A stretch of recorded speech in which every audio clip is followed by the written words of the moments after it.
ஆன்மீக அன்பர்களுக்கு பக்திலேயத்தின் பணிவான வணக்கம்.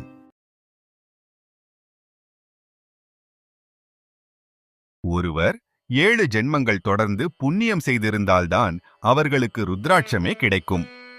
ருத்ராட்சம் ஜாதி மத பேதம் இல்லாமல் யார் வேண்டுமானாலும் அணிந்து கொள்ளலாம். முன்னொரு காலத்தில் நாரத முனிவருக்கு ஒரு பழம் கிடைத்தது. அப்பழத்தை அவர் மகாவிஷ்ணுவிடம் காண்பித்து, இது என்ன பழம்? இப்பழத்தை இதுவரை நான் பார்த்ததில்லையே என்று கேட்டார்.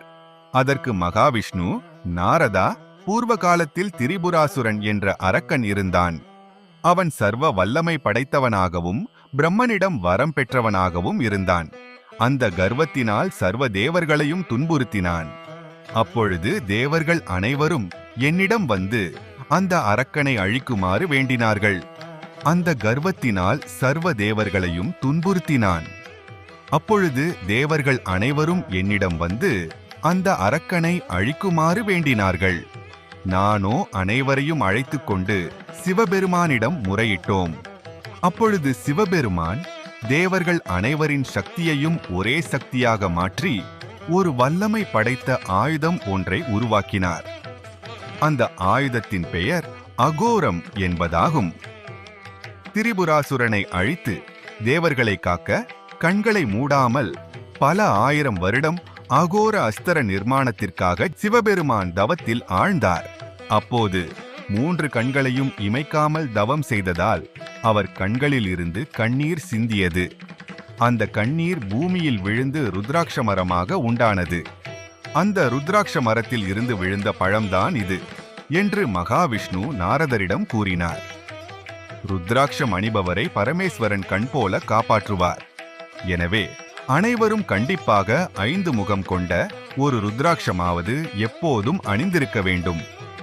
ஒரு முகம் முதல் 21 முகம் வரை கொண்ட ருத்ராட்சங்கள் உண்டு. ருத்ராட்சத்தின் மேல் உள்ள கோட்டின் எண்ணிக்கையை கொண்டு ருத்ராட்சம் எத்தனை முகம் கொண்டது என்பதை அறியலாம். கழுத்தில் மாலையாக 32 ருத்ராட்சங்களும், கை மணிக்கட்டுகளில் 12 ருத்ராட்சங்களும், மேல் கையில் 16, மார்பில் 108 தரிக்கலாம். சூரியனுக்கு ஒப்பான ஆற்றல் கொண்டது ருத்ராட்சம் என்பதை மனதில் கொள்ள வேண்டும். சூரியன் எவ்வாறு தன்னுடைய ஆற்றல் மூலம் சூரிய மண்டலத்தை உருவாக்கியதோ அதுபோல ருத்ராட்சம் தனது ஆற்றல் மூலம் அதன் சூழ்நிலை முழுவதும் கட்டுப்பாட்டில் வைக்கும் சக்தி கொண்டது. பல முகங்களின் வடிவமைப்பில் உள்ள ருத்ராட்சங்களும் அதன் சக்தி அம்சங்களும் என்னவென்று பார்ப்போம். ஒரு முகம், அதாவது ஒரே கோடுள்ள ருத்ராட்சம். ஸ்வாம்சம், இருமுகம், சக்தி அம்சம். 3 முகம், பிரம்ம, விஷ்ணு, சிவ. திரிமூர்த்தி அம்சம். 4 முகம், பிரம்ம அம்சம். 5 முகம், சதாசிவ அம்சம். ஈசான, தத்புருஷ, அகோர, வாமதேவ, சத்யோஜாதம். 6 முகம், ஷண்முக வடிவம். 7 முகம், அன்னங்கள் வடிவம். 8 முகம், கணபதி வடிவம். 9 முகம், பைரவர் வடிவம். 10 முகம், திருமால் வடிவம். 11 முகம், ஏகாத சருத்ர வடிவம். 12 முகம், துவாதச ஆதித்ய வடிவம். 13 முகம், முருகன் வடிவம். 14 முகம், சிவ வடிவம்.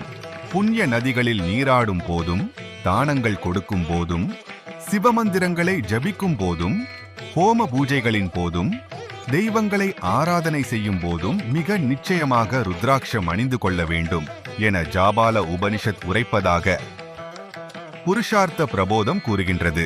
ஒன்றுக்கு மேற்பட்ட ருத்ராட்சங்களை மாலையாக கோர்த்து அணிந்து கொண்டால் அதன் புனிதம் காக்க வேண்டி தெய்வ பூஜை சார்ந்த நேரங்களில் மட்டும் அணிந்து கொள்ள வேண்டும். ருத்ராட்சம் மருத்துவ குணம் வாய்ந்தது. மஞ்சள் கிழங்கு மங்களமானதும் அதேபோல் கிருமி நாசினியாகவும் பயன்படுகின்றதோ அதுபோல ருத்ராட்சம் சிவாம்சம் கொண்டதாகவும் இரத்த அழுத்தம் சம்பந்தமான நோய்களை நீக்கக்கூடியது எனவும் நம்பப்படுகின்றது. ஆக மொத்தத்தில் ருத்ராட்சம் சிவ அம்சம் கொண்டது, மிக புனிதம் வாய்ந்தது, சிவ நாம ஜபம் செய்ய மிக மிக உகந்தது. ருத்ராட்சம் அணிவோம், சிவ பலனை அடைவோம்.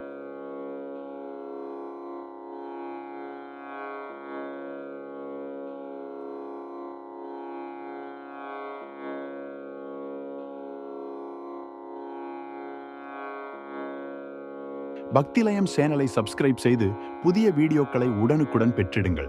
பெல் பட்டனை மறக்காமல் பிரஸ் பண்ணவும். உங்களுக்கு இந்த வீடியோ பிடித்திருந்தால் நண்பர்களுக்கு ஷேர் செய்யவும். நன்றி.